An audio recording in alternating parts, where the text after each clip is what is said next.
The vast expanse of Nevada's Badlands stretches endlessly to the horizon. Hidden within these mountain strongholds are some of America's deepest and darkest secrets. Secret aircraft and the other legends of Area 51. Among these sandstone canyons today, there's a new glimmer of truth. Shrouded in mystery, it's a story that demands to be told. These are the witnesses of one of America's most unusual UFO encounters in history. Navy veterans and a band of brothers that want you to know that what they witnessed is real. This is their story. Petty Officer Jason Turner served aboard the USS Princeton in 2004. His personal conviction for democracy and patriotism guides him in his search for the truth. This is an actual event that happened, and I witnessed it. Aviation tech Patrick Hughes, a USS Nimitz veteran, he speaks for his shipmates who choose to remain silent. I'm one of those who has to see to believe, and obviously I've seen the evidence of this, so it exists. Top Gun Air Intercept Controller Kevin Day and Fire Controlman Gary Voorhees, both from the Princeton, served together in the ship's Combat Information Center. They saw them first, whatever it is they are. They wanted to show themselves, whatever they were. I don't think they wanted anything really to do with us. They were literally breaking the laws of physics in my eyes. These sailors are here for truth and vindication, and their story goes back over a decade to a time and place that marked a departure for all of them, both in their Navy careers, but also in their knowledge of the limits of man's technological understanding of our world.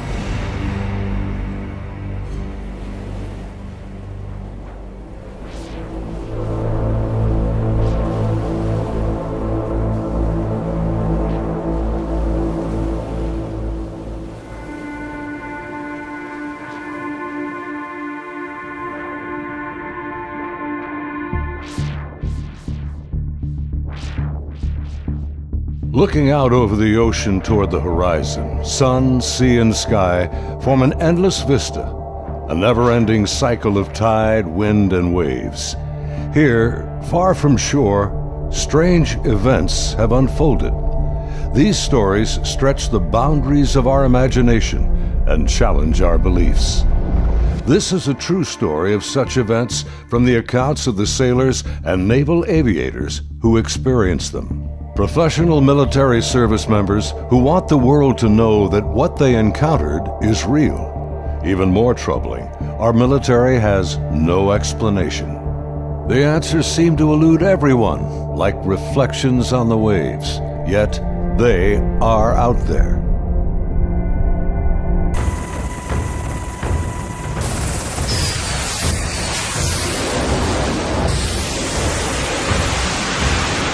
November 10th, 2004. 90 miles southwest of San Diego, California, in the Naval Operations Area, the Nimitz Carrier Strike Group and her complement of warships and the aircraft of Air Wing 11 are conducting a routine 2-week training exercise. Nearby, the guided missile cruiser USS Princeton has been tracking unknown aircraft that appear and disappear from her sophisticated Aegis radar screens. The Spy 1 Bravo radar is one of the most advanced sensors ever deployed.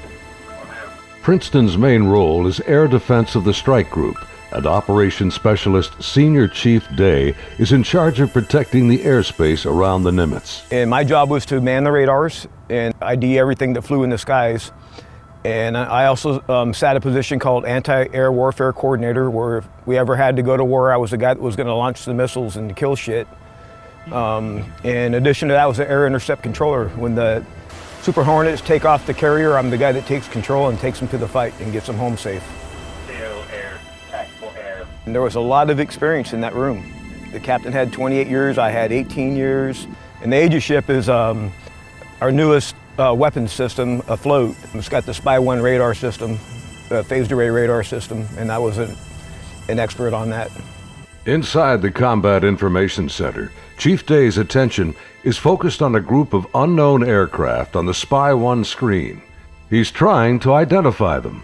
I was on watch, and we were probably 100 miles, I forget how far exactly that day we were, off the coast of San Diego southwest, kind of off the coast of Mexico, Baja.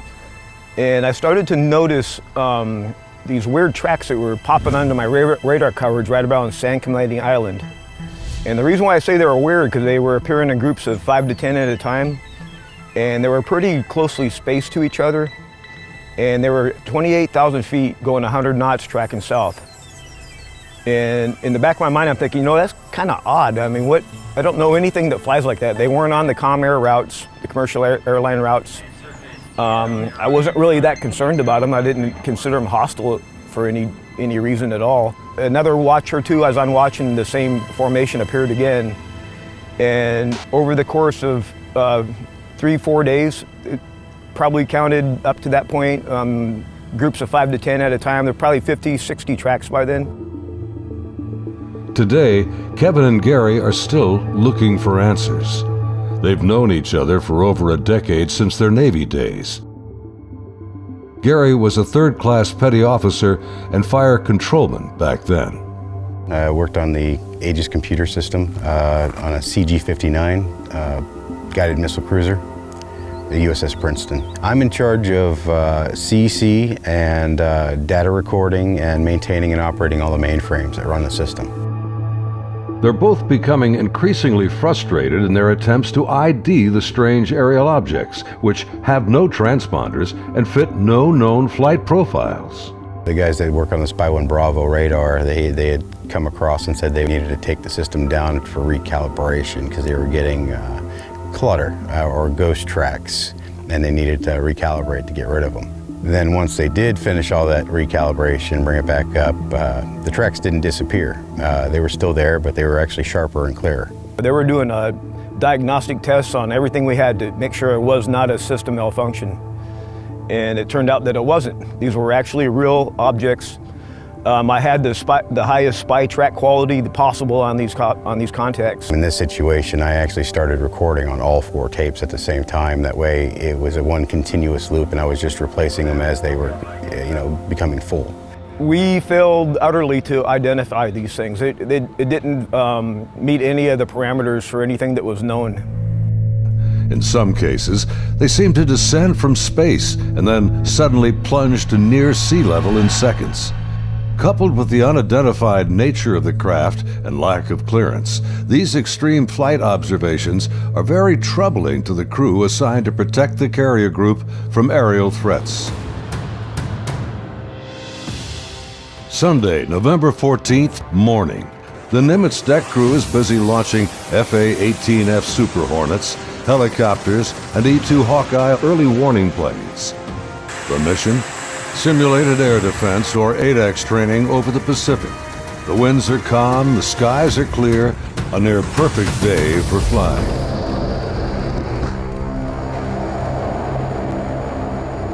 As they launch, the Black Aces squadron has no knowledge of events happening nearby. In the back of my mind, that's when I determined I was going to become concerned about these objects, is we were getting ready to launch a whole bunch of aircraft in that same piece of sky. Fast Eagle climbs out to 20,000 feet and heads to the cap station about 40 miles south of the carrier. The cap is a rendezvous point used to form up with the other airplanes. Just 25 miles separation. The commander of Fast Eagle has over a decade in the air wing. His wingman for the day is a new pilot, a young officer on her first carrier deployment. She's paired with a senior pilot, her backseat weapons system officer for the mission. He will manage navigation and the advanced radar and targeting pods on the aircraft.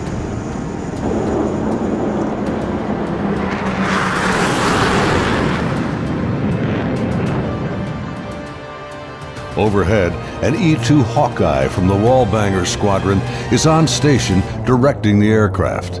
Banger provides eye-in-the-sky command and control during carrier flight operations. Back in the Combat Information Center on Princeton, the mysterious objects are back. And today is the first time Senior Chief Day has jets in the air that can intercept the mysterious aircraft. Seeing these contacts, Captain Smith orders me to intercept one of them. So I went back to the console. I picked the closest one that was to us, and I had intended to let the Hawkeye do the intercept because they already had control. It was just easier. Day briefs the captain, and they agree to send the Hornets. The air intercept controller aboard Princeton, call sign Charlie, radios the Hawkeye and takes control of Fast Eagle. Banger, Charlie. Charlie, this is Banger, good. Banger, Charlie. Do you hold unknown air contact, bra, 27048, 28,000 feet, bogey. Charlie, Banger, negative. Radar picture is clean. The E-2 radar operators have been frustrated in their attempts to get a radar return on the unknown aerial target that Princeton is tracking. Even with their 24-foot radar dish, they can't get a lock on the object. Banger, Charlie. Transfer Fast Eagle flight to Charlie Control, button 13. We have a real-world tasking for them. Charlie, Banger, roger. Fast Eagle, Charlie, stand by for real-world tasking. Charlie, Fast Eagle, send it.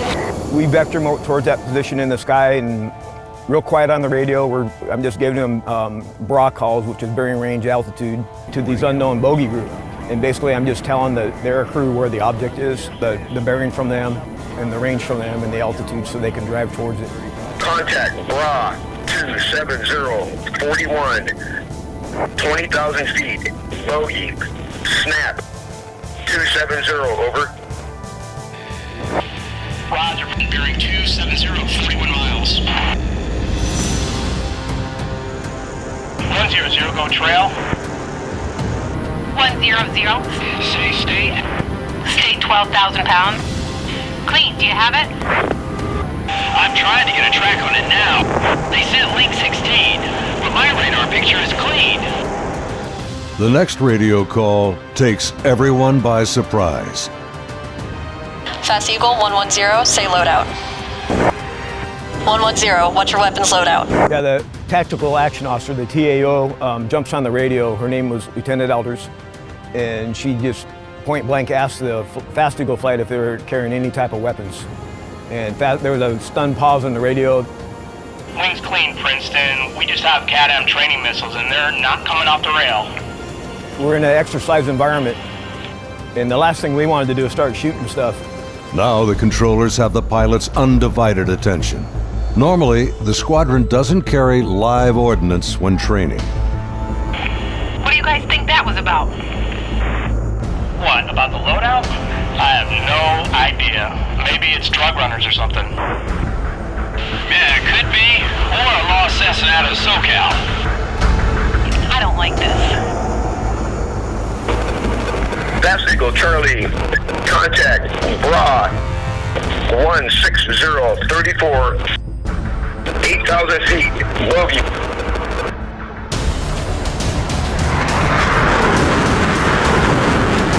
Roger, 34 miles at 8,000. Committed, your call, continuing. As Fast Eagle approaches the target, they see nothing unusual. Their onboard radars can't get a lock on the object. Fast Eagle, Charlie, bra 16010, 8,000 feet. Roger.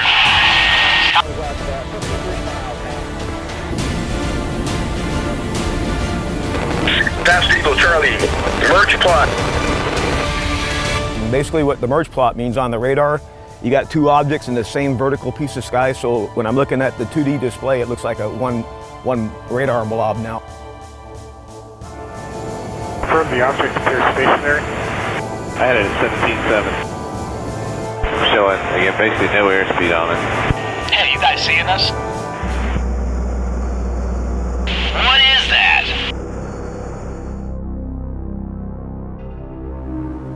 As the Super Hornets approach the target, they see a disturbance on the ocean surface. It's about the size of a 737, and it looks like something could be just below the surface. 100, anchor here, Angels 24. Roger. observing something in the water here, possibly aircraft in the water at the merge plot, just north of our position, about 2 miles. Charlie, roger. I'm descending to Angels 14 to take a look. Do you think that's our unknown? Man, not sure. Radar's clean. As soon as he got to the merge plot position, the object that he was intercepting dropped from 28,000 feet down to 50 feet above the water in 0.78 seconds, as I found out later the next day. As the Super Hornets get closer to the ocean disturbance, he suddenly spots another craft above it, a much smaller white object with an oblong shape, hovering, then darting just above the waves.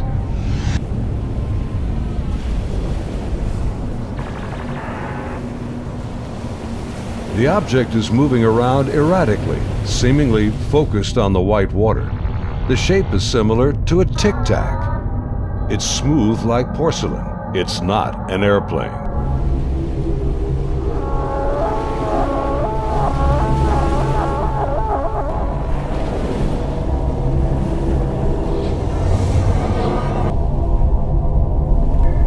Suddenly, the object begins to rise into the air.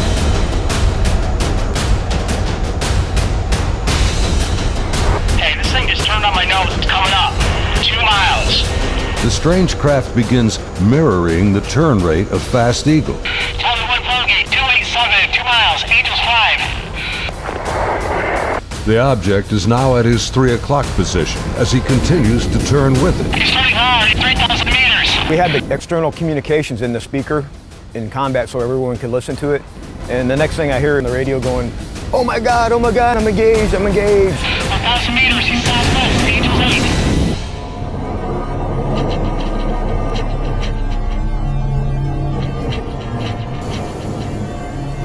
The commander is now about a mile away as he maneuvers his Hornet to get behind the unknown craft.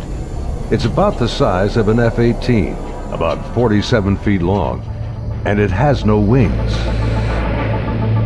As the dogfight unfolds, he quickly turns and dives to bring his jet's nose ahead of the object to close the distance.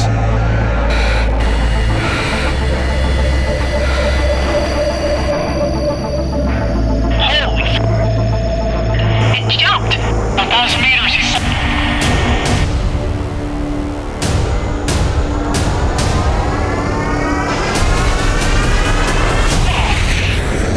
I lost it! Suddenly, the tic-tac rockets past. It's gone beyond the horizon in the blink of an eye. I saw it go 137. No tally. That didn't just happen. Say again. Fast Eagle Charlie, sir, you're not going to believe this, but the bogey group is now back at your cap station.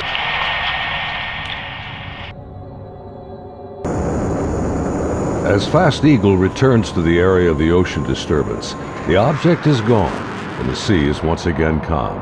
Soon, they land on the ship.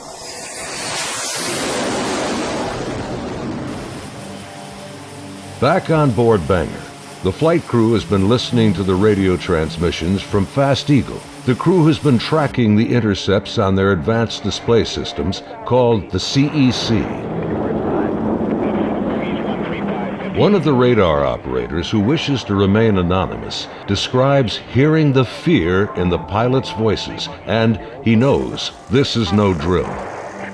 I had a good friend who flew on the Hawkeyes. We've been calling him Roger to protect his identity because he didn't want to come forward at this time, but he wanted to contribute to the story to verify that it actually happened. So there were 5 people in the airplane. Roger would have been sitting in the radar officer seat, which is towards the back middle of the plane. To the side of each one of them or behind them, depending how the chair's rotating, is a window. Suddenly, his attention is drawn to something outside the Hawkeye. He and the entire crew watch in disbelief as a tic-tac object suddenly forms up on their E2 and then just as quickly shoots away from sight. The crew is left in disbelief.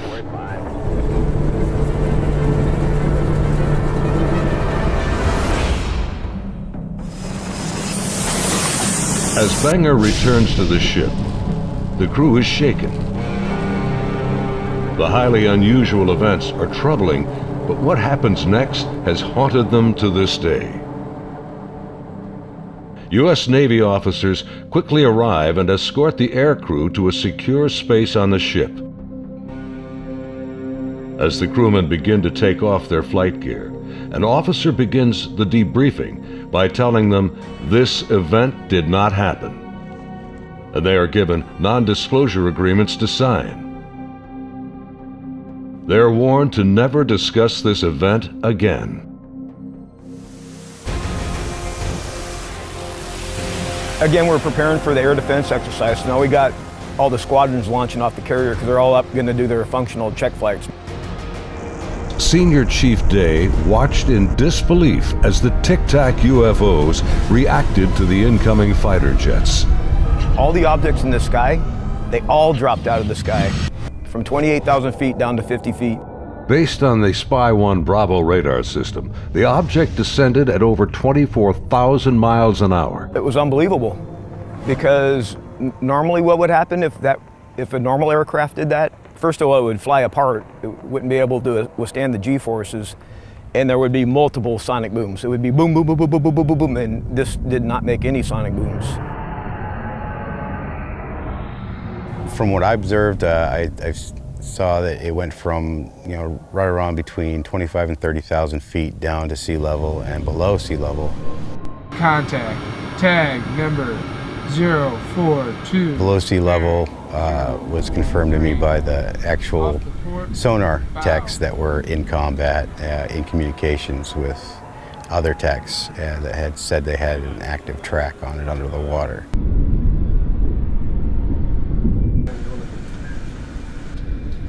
They're talking with their sonar guys on the sub that was with us, and I was told directly that it did go underwater. It went from being in the air to underwater. From what they were saying, it was going averaging about 500 knots under the water. So it did slow down when it hit the water, but it didn't affect it inertially. After the intercepts, both Kevin and Gary climbed up to the ship's bridge wing to get a better view of the objects through the binoculars. We'd go up to the bridge wing and look at them through the big eyes, which is heavily magnified binoculars that are out on the bridge wing of the ship. Even when I was off watch, I was usually up in combat anyway, and I was sitting at the console. I just picked the closest object to us, and I got the relative bearing from the ship, slave over to the relative bearing at about the right altitude, and saw this white light in the sky.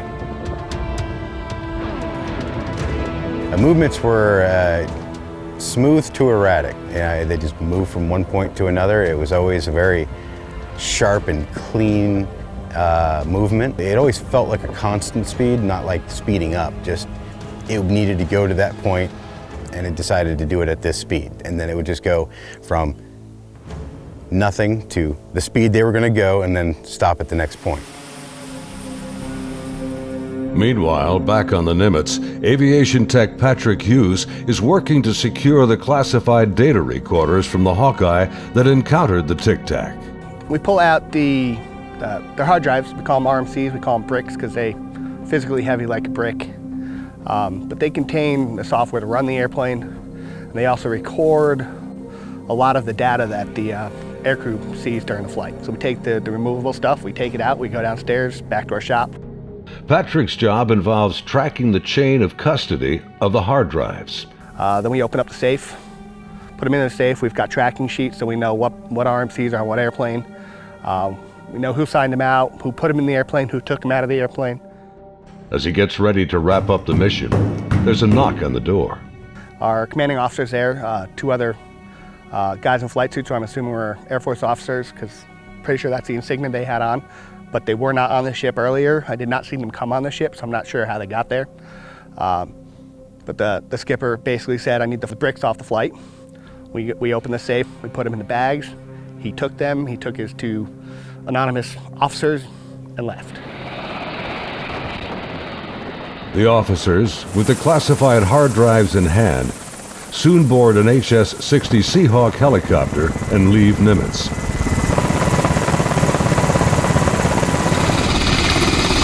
Soon thereafter, Petty Officer Voorhees has his own visit by unknown officials on the Princeton. Once they landed and everybody got off, then about maybe 20 minutes later, I got called in to have all my data recording tapes turned over. And then also told that I needed to reload CEC because it had been wiped. So it was, so I turned over all the tapes, and then they also said if there's any even blank tapes to erase anything else that's in the shop. Well, they were plainclothes people that came aboard on the helicopter. It was my chain of command that took control of the tapes from me. The helo left with them after that, so because we went right back to flight ops. The link between the Tic Tacs and these men is unknown. How they became aware of the UFO encounters and how they arrived so quickly on board after the event is also a mystery. The video you are now watching is the actual gun camera FLIR footage of the Tic Tac taken by a later flight. This is the first video ever released by the U.S. government showing military planes engaging UFOs. The advanced targeting pod, known as ATFLIR, works in both TV mode and infrared mode. The film reveals no control surfaces, no exhaust plume, a uniform heat signature, and no visible means of propulsion. Gary and his shipmates saw the FLIR film on their consoles and on the secret LAN aboard the Princeton. It was a much clearer video. You could see the shape of the ship. You could see it, moving. I tried to go and get a disc to come make a copy of it, and by the time I got back, it was already off of our hard drive, off the secret LAN. No access to it whatsoever. Petty Officer Jason Turner also saw a much higher resolution version of the FLIR film showing strange appendages extending from the object. But it did have some protruding at the bottom of it. I couldn't tell if they were curled back or straight down. Jason says the video was approximately 10 minutes in length and much longer than the video that has been released. I saw this video playing and I'd ask him, is this what we're training, or what's part of this training that we're going through? And he said, no, this is real life. And when I saw it, it was a very clear image, a very clear video, and this thing was going berserk, like making turns, like, it's incredible. The amount of G-forces that it would put on a human that this thing was doing. The jets were like trying to trail this thing, and it would just run off and leave them. It would just poof, gone, and then it would come back, and then you would see it, and then it made a maneuver, like they were chasing it straight on. It was going with them. This thing stopped, turned, and just phew, gone. That's the only way to describe what it looked like. Dude, this is a fucking drone, bro. There's a whole fleet of them. Look on the ASA. My gosh. Just 11 years later, fighter jets from USS Roosevelt filmed this anomalous object in 2015. Well, if there's a look at this thing, it's rotating. Like the Nimitz encounter, they too were conducting routine training when fleets of UFOs were encountered by the pilots. The Nimitz Encounters remained cloaked secrecy for over 13 years. The first-hand testimony about UFO sightings is practically unheard of from military service members.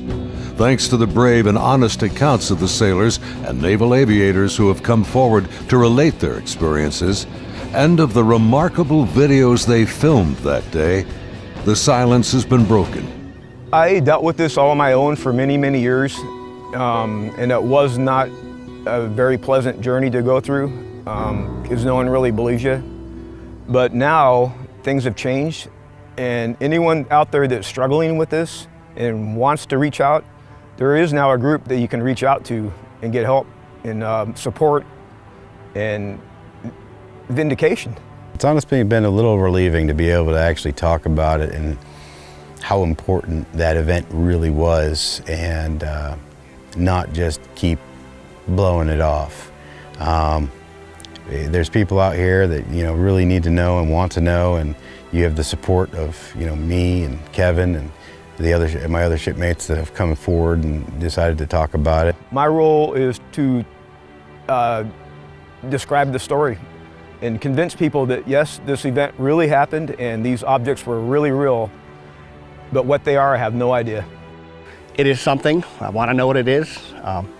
That's the whole reason I chose to come forward to contribute to the story, because there is a story here, there is more information here. And the more of us that talk about it, the better chance of the full story coming together. And it's vindication for us that other people are looking into it, and you know, we finally tell our story and people listen. If you need to get a hold of us or would like to talk to any of us, Kevin, me, or any of the other guys that have come forward, there'll be an email address at the end of this video that you can contact them and they can get a hold of us. If you or someone you know has witnessed unknown objects from military ships or planes, please contact us at the address on your screen. You can remain anonymous. As we strive to understand these encounters and come to terms with what they mean, there's something far beyond the horizon and the limits of our comprehension waiting for all of us.